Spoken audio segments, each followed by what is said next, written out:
Baik, Prof, untuk pertanyaan selanjutnya dari dari Kak Ali, Kak Alfiah Atifah dari Universitas Hasanuddin, izin bertanya, Prof, bagaimana dengan efek samping vaksin yang menyebabkan kelumpuhan sementara seperti pada pemberitaan yang pernah muncul? Ini sebenarnya itu sudah Prof Bimo tadi jelaskan, tapi boleh direspon sedikit.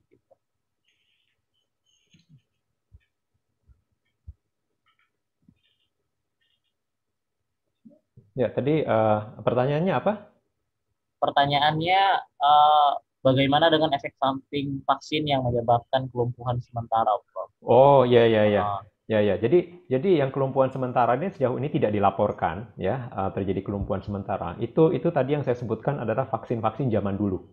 Karena vaksin zaman dulu itu disuntikkan di bokong, ya. Jadi dekat dengan kelenjar getah bening yang ada di selangkangan, makanya disuntik di bokong, ya. Vaksin sekarang semua disuntikkan di bahu, ya. Jadi dekat ke kelenjar getah bening yang ada di ketiak, ya.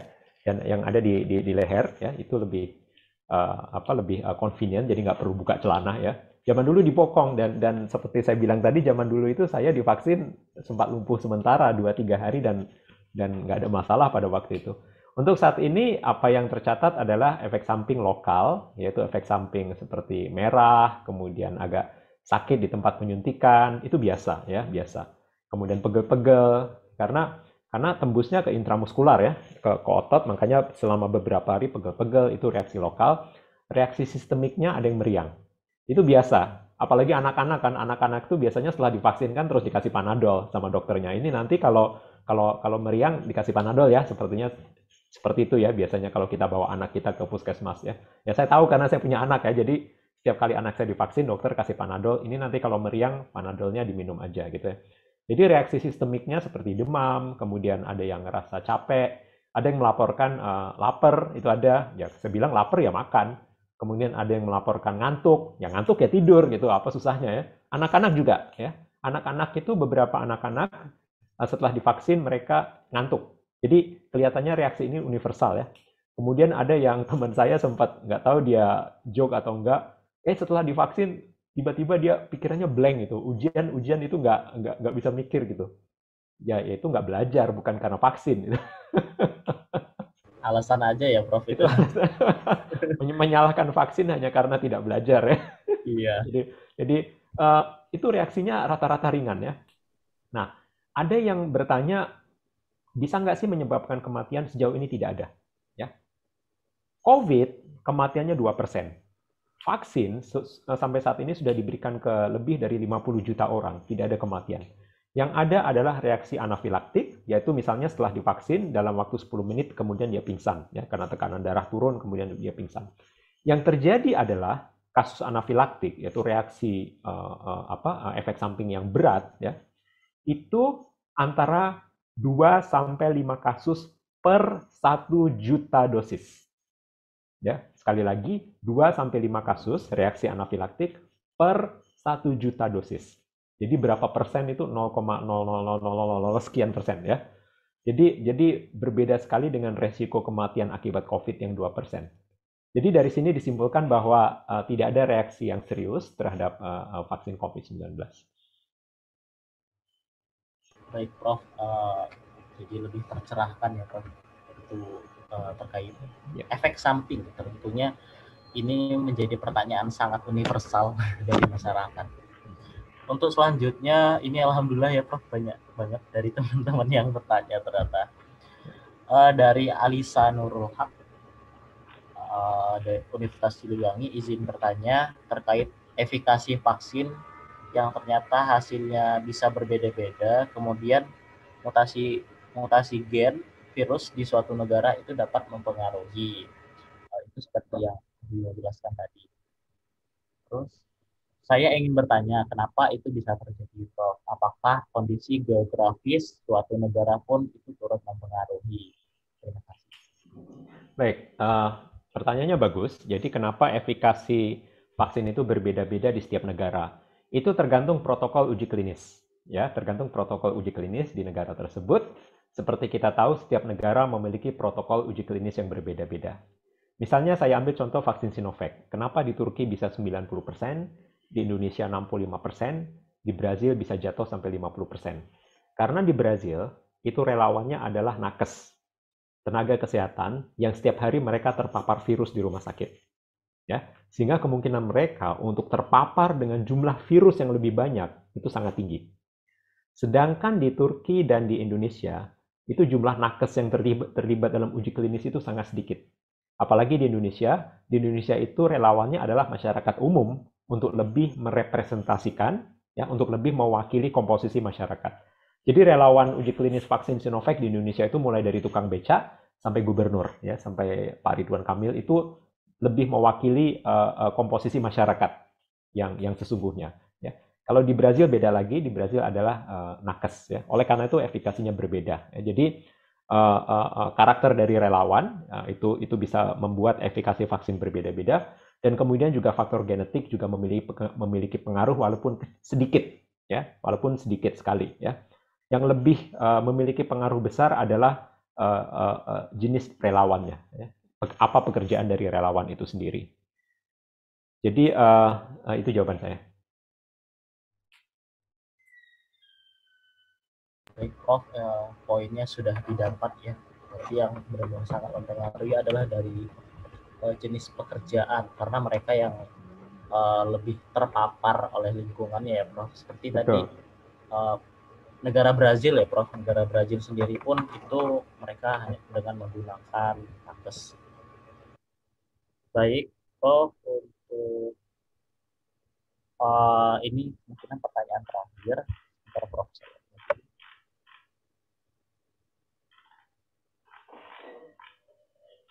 Pertanyaan dari Siva, Stikes Surya Global Yogyakarta, izin bertanya terkait mindset masyarakat yang berpikir bahwasanya virus COVID itu akan menjadi virus biasa seperti influenza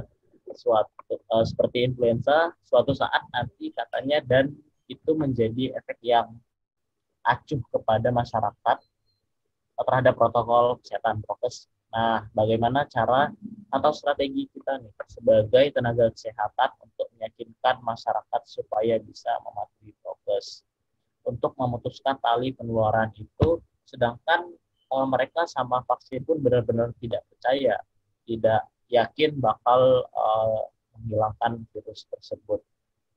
Maaf, saya tadi sempat ini karena dulu kan memang pernah ada ya, Prof, pernyataan dari mantan Menkes Indonesia bahwasanya ini COVID ini sama kayak influenza pada umumnya. Jadi mungkin masyarakat Indonesia masih bermindset soal itu ya. Boleh silakan, Prof. Oke. Yang pertama, bagi yang mengatakan bahwa COVID ini sama seperti flu, silakan ke rumah sakit. Ya. Silakan ke rumah sakit. Tidak pernah dalam sejarah kita, dalam sejarah Republik ini, flu bisa menyebabkan rumah sakit itu penuh. Tidak pernah ada sejarah dalam Republik ini, flu bisa menyebabkan ICU itu penuh, sampai menyebabkan orang ke rumah sakit akhirnya harus meninggal sebelum masuk ke ICU, atau bahkan lebih parah, meninggal sebelum sampai ke rumah sakit. Tidak pernah ada dalam sejarah Republik ini sejak tahun 1945 sampai sekarang. Pernah terjadi tahun 1918, ya, yaitu ketika terjadi wabah pandemi Spanish flu, tapi dalam sejarah Republik Indonesia tidak pernah ada yang namanya flu sampai menyebabkan rumah sakit itu penuh dan sampai kuburan itu penuh. Jadi ini bukan flu. Ini bukan flu, ya. Sekali lagi ini bukan flu. Nah, kemudian apakah virus ini nanti akan menjadi seperti flu biasa? Iya. Tidak ada yang namanya pandemi itu berlangsung selama-lamanya, itu nggak ada. Sama seperti tahun 1918, ya, itu disebabkan oleh virus H1N1, ya, H1N1. Itu setelah 2 atau 3 tahun, itu virusnya kemudian melemah, dan kemudian menjadi virus endemik, menjadi virus flu biasa, sampai mereka muncul lagi tahun 2009. Ya, pandemi H1N1 tahun 2009, itu jenis virus yang sama, tetapi varian yang berbeda. Ya, kita menyebutnya varian 2009 PDM, tapi jenisnya masih H1N1. Jadi ini yang akan terjadi dengan COVID. Ya, ini tidak akan terjadi selama-lamanya. Ini akan berakhir. Ini akan berakhir, tapi kapan? Masalahnya adalah kapan, itu tergantung kita. Tergantung apakah kita menolak vaksin atau kita tidak patuh pada protokol kesehatan. Nah, memang betul ya, secara sains virus ini nanti akan menjadi virus endemik ya, menjadi virus influenza seperti yang lain. Tetapi ya, sementara virus ini akan bertransformasi menjadi virus flu endemik, berapa orang akan mati? Berapa orang yang akan sakit? Apakah kita akan menerima hal ini? Oh, kita tunggu saja virusnya nanti akan melemah. Gimana kalau melemahnya perlu waktu 5 tahun? Selama 5 tahun berapa orang yang akan mati? Biasanya kalau keluarga kita sendiri yang nggak mati, kita nggak akan menganggap virus ini virus yang berbahaya. Setelah ada orang terdekat kita meninggal atau minimal sakit dan melihat dia berjuang untuk bernafas di ICU, baru kita sadar. Yang saya lihat kecenderungannya seperti itu. Tentu kita tidak mau seperti itu kan. Kalau kita orang yang cerdas, ya, sebelum kita jatuh ke lubang, kita sudah tahu, oh itu ada lubang, kita jangan sampai masuk ke dalam lubang itu. Kalau kita orang yang smart, kita tidak perlu sakit untuk tahu bahwa virus itu bahaya. Nah, itu yang akan terjadi kalau kita membiarkan virus ini melemah dengan sendirinya tanpa vaksin dan protokol kesehatan.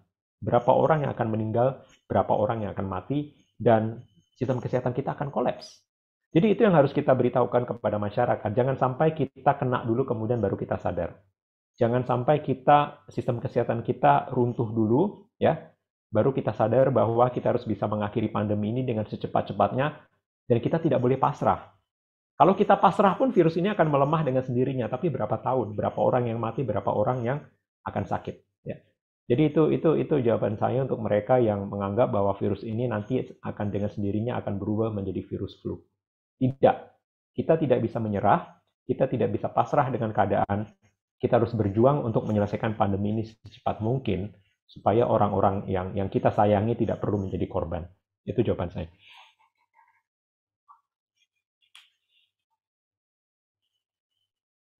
Baik, Prof. Insya Allah, alhamdulillah, sudah banyak sekali ilmu yang kita dapatkan. Ini juga sudah saya masuk sesi akhir ya, Prof.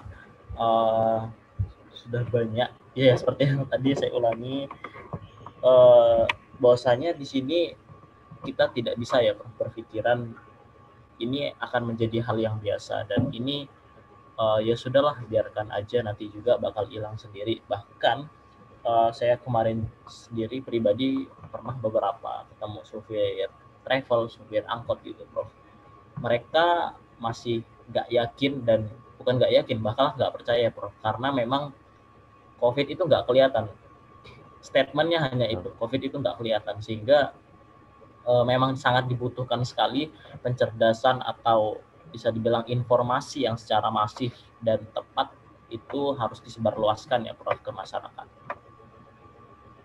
Betul, ya. COVID tidak kelihatan, tapi kuburan kelihatan, rumah sakit kelihatan, ICU kelihatan ya.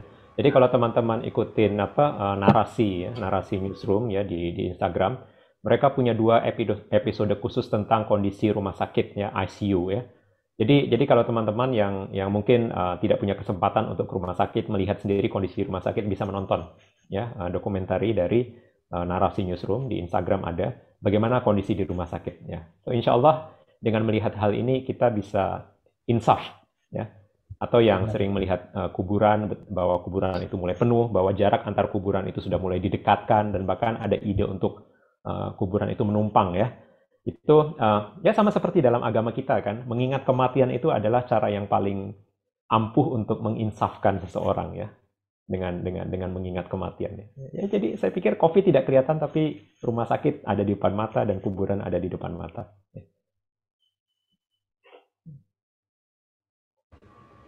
Maaf tadi belum.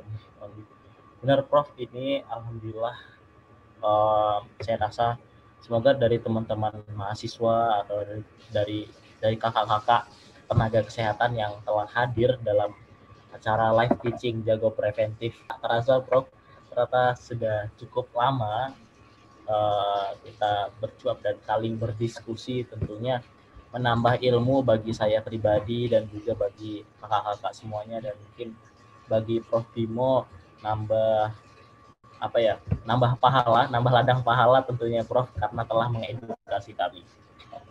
Baik, mungkin untuk terakhir, boleh Prof pesan-pesannya ke kami, ke eh, teman-teman jago preventif ataupun ke mahasiswa dan tenaga kesehatan yang telah hadir di sini atau yang lainnya untuk agar kami tetap supaya optimis dan juga supaya semangat, karena di sini saya yakin di sini rata-rata kaum kaum muda semua, Bro. Jadi kami sangat perlu Ya, ya, motivasi seperti itu. ya. Baik. Ya, jadi pandemi ini akan berakhir. Ya. Ini akan berakhir. Tidak ada dalam sejarah pandemi ini berlangsung selama-lamanya, itu nggak ada. Ya, pandemi ini kan berakhir. Tapi kapan berakhirnya itu semuanya tergantung dari kita. Ya, semuanya tergantung dari kita. Kita ingin mengakhirinya dengan cepat, bisa. Ya, ada negara yang sedang membuktikannya seperti Israel. Mereka ingin mengakhiri dengan cepat, yaitu dengan vaksinasi dan protokol kesehatan.